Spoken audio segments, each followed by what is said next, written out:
Hey folks, welcome to Bad GM's Campaign Build-Along. I'm the Bad GM Wayne Davis, and this is the show where we build an entire campaign for you to run for your group, and we do it free of charge.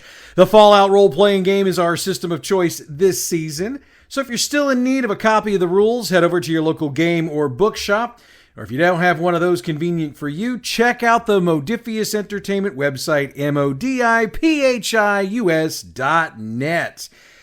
Okay, before we get into anything else this week, I wanted to offer an apology for the shortness of last week's episode. I know I mentioned the reasons why, but it still bothered me that I let that show be as short as it was. While I realize we haven't been hitting the 30-minute mark much recently, to go that short was almost embarrassing. So I wanted to let you know that I'm making it my mission to make sure that regardless of my health, I'm going to make sure that doesn't happen again. Okay, so we need to get building. Let's recap last week's build so that we can get to that. Last week, we picked up with our group dealing with Dawes, whom they'd gotten basically nothing out of when they questioned him. If they'd spoken with Viktor before that meeting, they knew Viktor wanted to speak with Dawes, so they delivered him to the Third Base Saloon. If they hadn't met with Viktor prior, then they did whatever they felt they needed to do. Once that was finished, the group headed back to their base for some shut-eye and found a note tacked to their door when they got up. It was written in the same script as the notes that led them to the Brotherhood of Steel in the first place, and it noted that it wasn't supposed to be seen by Brotherhood members. The note suggested that the Brotherhood wasn't there for the reasons they claimed to be, and suggested the group check out the Timmins Toy Factory in North St. Louis if they wanted proof. The group headed that way and had encounters with a group of raiders and a Deathclaw before entering the factory, where they were surprised to find a Brotherhood of Steel vertibird parked. It had damage that matched up with the story that they'd been told by Paladin Zane, but they also realized it was still airworthy, so parts of that story just didn't match up. In searching the rest of the factory, they found a holotape, and while most of it was corrupted, they got a snippet of conversation that implied that the Brotherhood of Steel group was to get close to our group so they could get to Viktor, then kidnap him in order to facilitate their plans. When the group attempted to tap into the vertibird's onboard computer to download any information, it tripped security measures that enabled the self-destruct, and they had to get out of the factory within 30 seconds, which they managed to do. They returned to Diamond Pass only to see plumes of smoke rising up from it. They quickly got the word that the Third Base Saloon had been destroyed by the 4 Brotherhood of Steel members that had been working with the group, and Bruno informed them that they'd taken Viktor, said something about having used the group for what they needed them for, then escaped. So, that is where we'll be picking up the build this week. Before we do that, there's a little bit of housekeeping we still need to do, and I'm putting it here because it involves part of the story we wrote last week. Last week's build hinged on both keeping the Brotherhood of Steel away from the group for a while and the Brotherhood having previously met Viktor. So, we have a couple of things we need to work out if neither of those things happened. I mean, it's entirely possible your group was allowing the Brotherhood members to stay at their base of operations, which would have made getting away from them pretty difficult. Well, I mean, maybe not that difficult, but since the group had been working pretty closely with the Brotherhood for the past couple of scenarios, suddenly taking off to do something might have drawn suspicion. So this is where the group would need to get creative in their excuses. I think this is a good spot to have one of your group members make a charisma plus speech roll with a difficulty of 5 to convince the Brotherhood that they're telling the truth. As always with roles like this, you can allow one member of the group to assist, and I think it goes without saying that it should be the member with the next best charisma and speech, since they only get 1 die. Now, if they pull that off, they can get away from the Brotherhood to be alone for a little bit without an issue. If they fail, let them believe they've pulled it off, but you and I both know that a member of the Brotherhood of Steel will be tailing them, and that's going to be one of our scribes, since Zane would believe she'd be too obvious, and the scribes have points in sneak. Pick one and have them make the agility plus sneak rolls in opposition to the perception plus luck check will allow the group to make. And this is another case where the group gets 1 roll with 1 person assisting, mean, to me, that's only fair. If the group wins the test, they can act in whatever way they feel is best, and you're going to have to work it out on the fly. If the Brotherhood member wins, it really leads credence to what happened as we worked further through the build. That leads us to the other issue in all of this, and that's Viktor. Again, we sort of assumed that Zane had been with the group for one of their meetings with Viktor. If that wasn't the case, it really doesn't change much, but it does seem to throw a bit of confusion in around the holotape. Doesn't change most of their reactions about the firebombing and kidnapping, so we don't have to rebuild much here. And as always, if your group is using someone other than Viktor as their primary contact, substitute them for Viktor whenever indicated. Okay, so let's get into this week's build since we sorted out what we needed to for last week. We'll pick right up where we left off last week, and that's with the group looking at the fire brigade dealing with the last of the flames and the Third Base Saloon smoldering. The bar isn't completely burned to the ground, though I think I might have indicated last week that it was. There's still some of the structure left, but the place is going to be a total loss. Bruno's not happy, and he's switching from calling out orders to the fire brigade and voicing his concerns about Viktor to the group. It's a safe bet the group's going to do several things in this moment, so let's list them out. They might want to help the fire brigade with finishing up the firefighting, especially since several of them are starting to fall out from the strain of having to put out that much fire. We're not making anybody roll for it. They just need to describe what they're doing. Shouldn't take longer than about 15 minutes or so to finish up, since most of the wood has already burned, leaving the concrete decking. They will manage to save the structures on the levels above the field, so there's a plus there, especially since there are a lot of people living up there. This also allows for anyone wanting to provide medical attention to do so, since members of the fire brigade will have some burns and smoke inhalation issues. Fortunately, the bar was cleared out before it was lit up, so there weren't any humans in there, and we'll get to that in a few minutes. Now, they're certainly going to want to search the ruins. I mean, maybe they're looking for clues, maybe they're looking for Viktor's valuables. Regardless of their reason, Bruno is going to stop them from doing it. And what he's going to say is, we've got that covered. Mr. Viktor programmed all of us with contingency programs for something like this, and securing all of his property that might be left is top priority. And they can roll whatever they want to try to convince him otherwise, but he's not going to budge off of that, so let's move on. What's definitely going to happen at some point is that the group is going to want more info from Bruno. Once he's given word to the rest of the Mr. Handy robots in Viktor's employ, he'll lead the group away from the saloon to do a debriefing. And I think we're just going to cover the story from the top. About an hour prior, 4 individuals wearing Brotherhood of Steel uniforms, with descriptions matching the 4 members the group had been working with, entered the saloon and ordered everyone out. They pulled their weapons and made it clear that they didn't want to hurt anybody, but they would if people didn't run. Once they'd done that, the 2 men went back to Viktor's office and came out with him restrained. They tossed a number of Molotov cocktails around the saloon, setting it on fire as they left. On the way out, the one who appeared to be their leader, group would know that's Zane, told Bruno that the Brotherhood of Steel had used everyone for what they needed them for, and now they weren't needed anymore. Then the big guy slung Viktor over his shoulder, and they ran out of the pass. Bruno will find it odd that he didn't hear any sounds of commotion from outside the gates, so he's curious as to just how they managed to get Viktor past the guards without issue. That's it. That's all he's got to tell them. So now there's work to be done. Obviously, if the Brotherhood wasn't staying with the group, they'll want to check out the lodgings that they'd been using. We'll work from the assumption that they were staying in that shack on the other side of the pass that Viktor was allowing them to use, so just adjust what we're writing here to fit any other locations they were using except for the group's base, which we'll cover after this. When they enter the shack, they realize immediately that things aren't adding up. Zane's power armor is missing, as is the communication gear. They can check with Bruno if they wish, but he definitely didn't see anybody in power armor, and he can't say for sure if he saw anything large enough to be the communication gear being carried by anyone. Checking the rest of the building, they don't find anything out of the ordinary. The team had kept things neat and tidy, as you would expect from a military group. They even made the beds they'd been using before they left. So that's going to mean there aren't any clues here. So, let's check out what happened if the Brotherhood was staying with the group. Honestly, it's going to be pretty much the same as it was in the shack. Zane's power armor is gone. The communications gear is gone. They'll also note that everybody's beds or cot or whatever were made, and any messes that the group had left were cleaned up. It's like they performed a hotel housekeeping service before they bolted. And again, if they check with Bruno, he's going to give them the same response.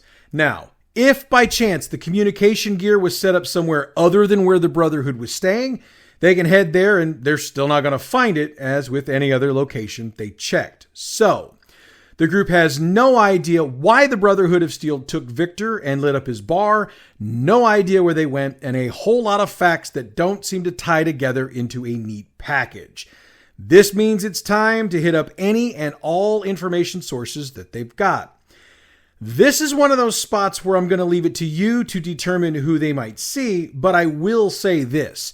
Nobody knows anything. And if they're using some of their less reliable sources, give them some information that's so far out there, they're going to realize it's a complete waste of their time.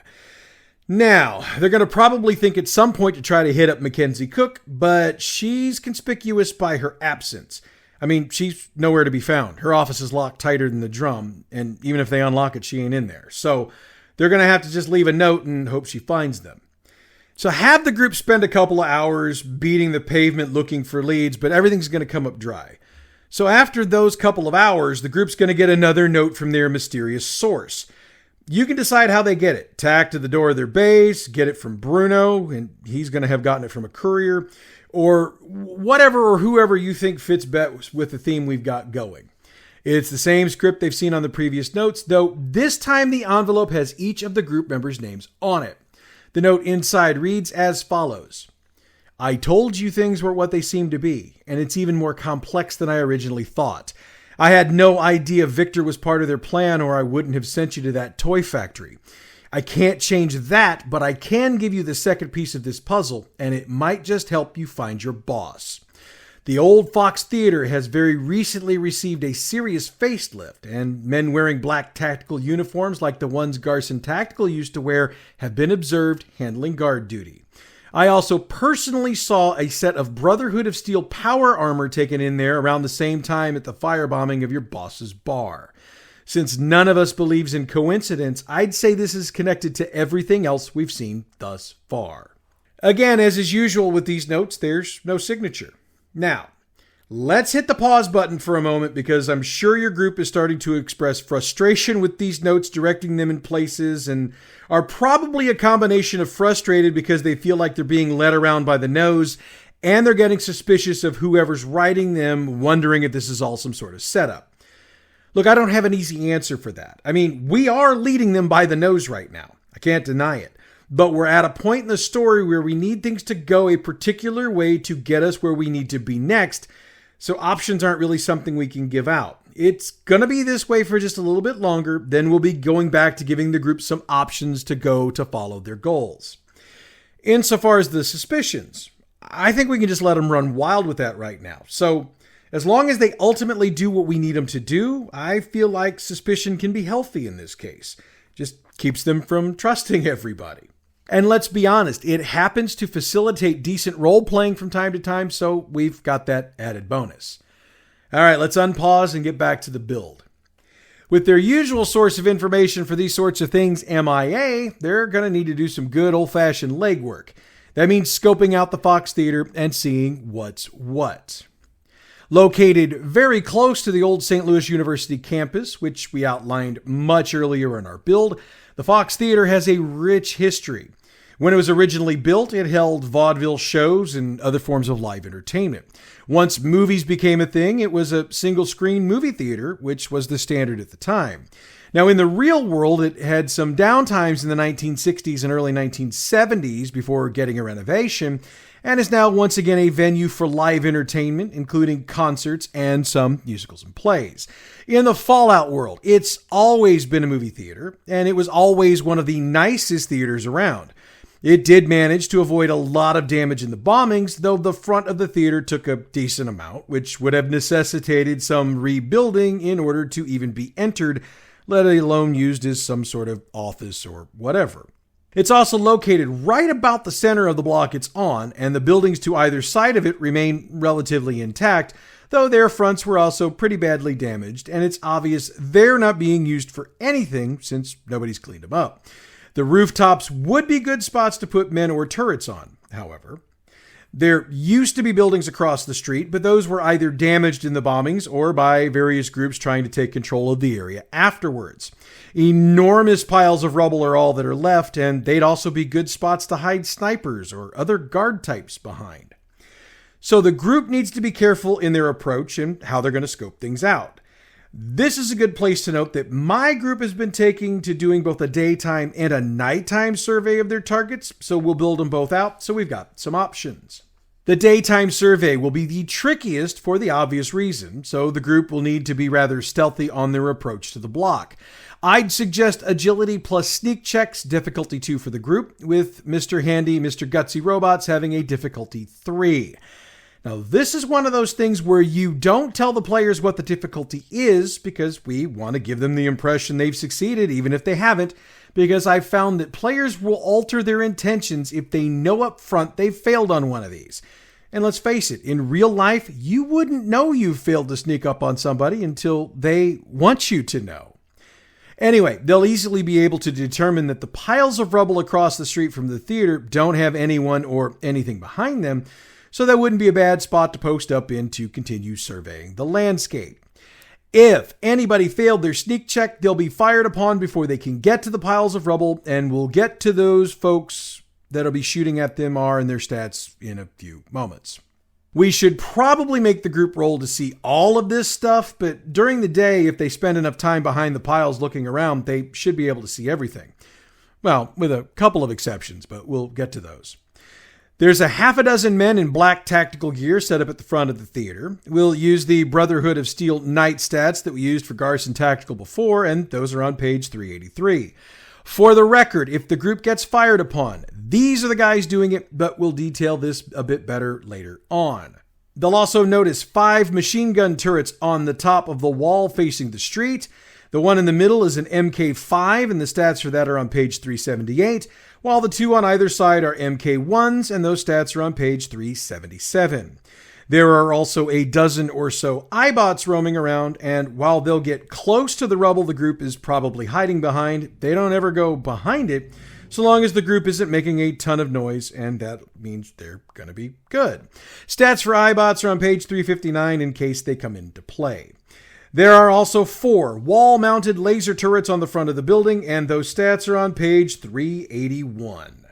Now, there are alleyways on either side of the theater, but it's pretty obvious that trying to get to those from this side during the day is pretty much impossible. So if the group wants to head to the back, they'll need to back away, circle around, and come at it from another angle. We'll be nice and let them do that with the same sneak rolls as before, and the only way they'll have issues is if somebody has a complication. Issues means combat, and like I said, we'll get the stats all out there momentarily. Once they get around to the back, they can find a couple of buildings to hide behind or use for cover, and if you want to make them roll for success, use the same rolls we did before. Ultimately, the setup back here will be exactly the same as on the front. That means getting up the alleyways, at least during the day, will be nearly impossible. But my group likes to try the impossible, especially since they've got Mr. Gutsy's in the party, and they have the ability to basically fly. This group has thought of those things, and there are 5 more turrets on either side of the roof facing the other buildings, as well as something else the group couldn't have seen from the street. 6 more men in black tactical gear set up in sniper positions on each of the 3 roofs, 3 facing the front and 3 facing the back. So, there is a lot of firepower guarding this building. So that's daytime recon. What's nighttime look like? Well, we'll start with eliminating the sneak checks, since they can get to those rubble piles pretty easily. One difference we will note is they've got fire barrels and outdoor searchlights going, but they don't reach to the other side of the street. The group can count the same number of men and iBots as they could during the day, but it'll take perception plus luck, difficulty 3, to pick out all the turrets through the various lights. Same on the back, and if they try the elevation trick, the snipers are still in place. So, they use the exact same number of guards at night as they do during the day. Now, I did say I'd mention what happens if somebody gets caught on one of those sneak checks. It's simple. The 6 on the door chase after the group along with half the iBots, and they'll chase them for several blocks before turning around and heading back to the theater. And if the group decides to get cute and try to circle back around, they'll see that the 6 that chased after them were replaced by 6 more. So while they can lower the number of iBots, the number of humans handling the guard will not change. That means the group needs to decide how they want to handle this. And even though I hate combat slogs, we're pretty much on the verge of one.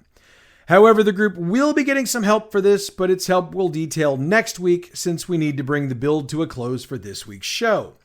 And that's because my group ran again last week, so we need to do a recap. Before we can cover what we just ran, we need to summarize what we did in the game previous. When we picked up that session, the group had just nuked the synth factory in Brentwood, and they made their way back to Diamond Pass to report to Viktor what they'd done. He took advantage of the meeting time to send them to meet with Chip, who supposedly had information linking synths and Garson Tactical together, so of course that piqued the group's interest. They met with Chip, got the church location, and also got the location of the other synth factory in town. The group decided they needed to rest, but since Jim's Mr. Gutsy doesn't require a rest, he went out and scouted both locations during the evening, and he determined that the church seemed a bit odd, so he suggested the factory be their target. However, before they could act, Viktor called them back to his office to announce he'd located the main facility for Garson Tactical, and he provided them with toys to take it down, provided they nuked the home of Tucker Malloy while they were at it. So, the group decided to take out Garson first, then hit the other factory and Malloy's house.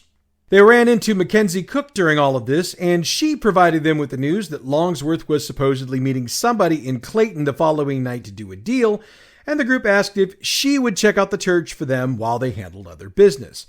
She agreed, and they agreed to meet up later to compare notes. The group made the trip to Jefferson Barracks, and they nuked Garson Tactical basically into oblivion. From there, they did as they said they would, and pulled a simultaneous nuking of the synth factory and Malloy's house. It was only after they did all of that that it occurred to them to check on Cook, and she noted that she got roughed up in the church, but that she found the body of somebody the group identified as Chip, as well as the holotape he recorded for Viktor. They returned that tape to Viktor and discussed the Longsworth deal, and we wrapped the session after the group decided they would be making that meeting.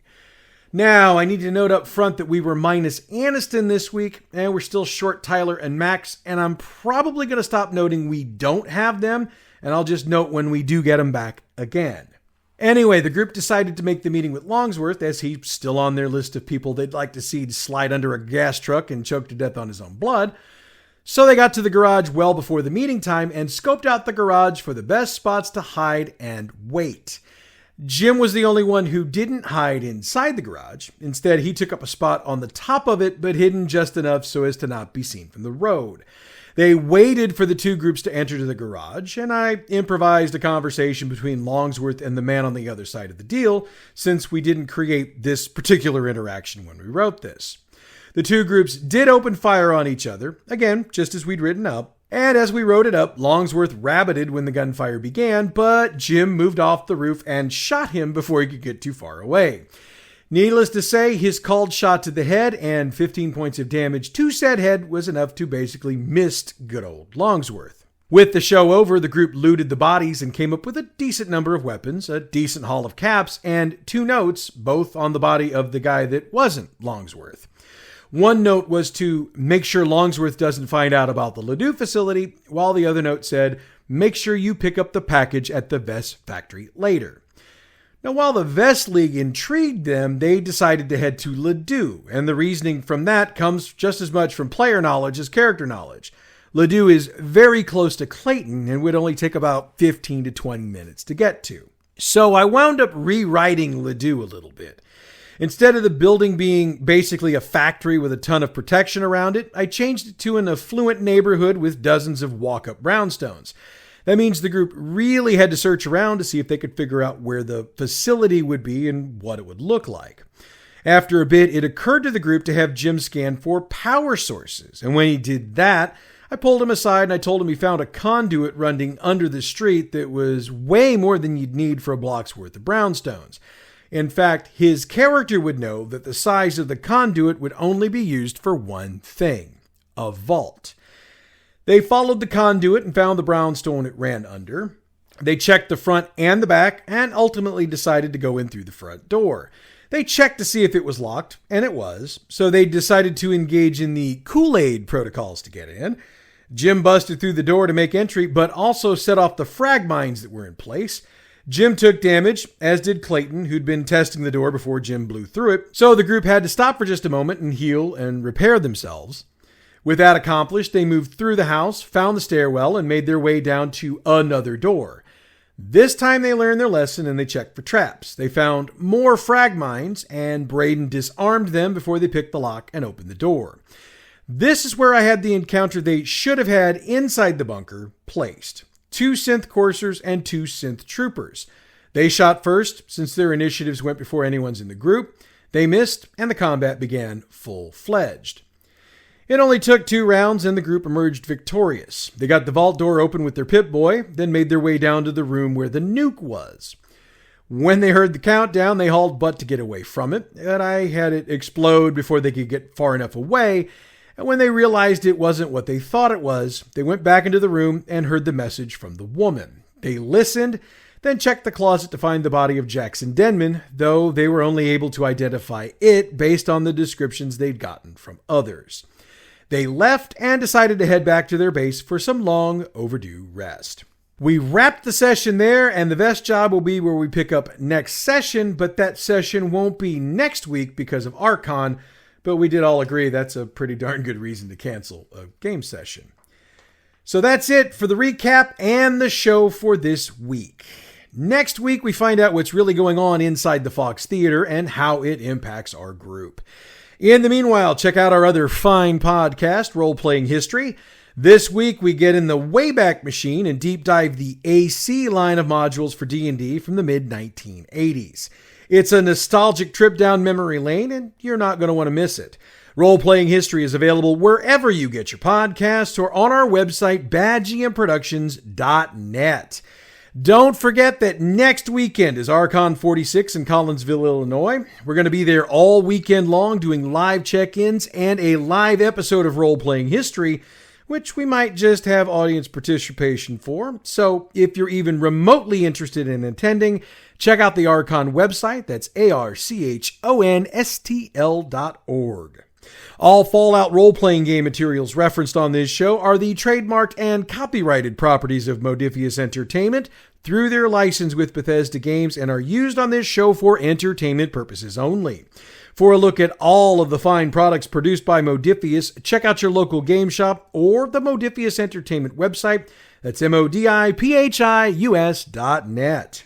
The music we use for this show comes from Pixabay.com. Check them out for all your license-free, royalty-free music needs. Bad GM's Campaign Build-Along is a production of Bad GM Productions. We are all over social media, so check the info box for this episode or check out our website, badgmproductions.net, to find out just where you can find us. Next week, we find out what's up with the Old Fox Theater and maybe what's going on with the Brotherhood of Steel. But that's next week. Until then, I'm the Bad GM Wayne Davis, and I'll see you at the game table.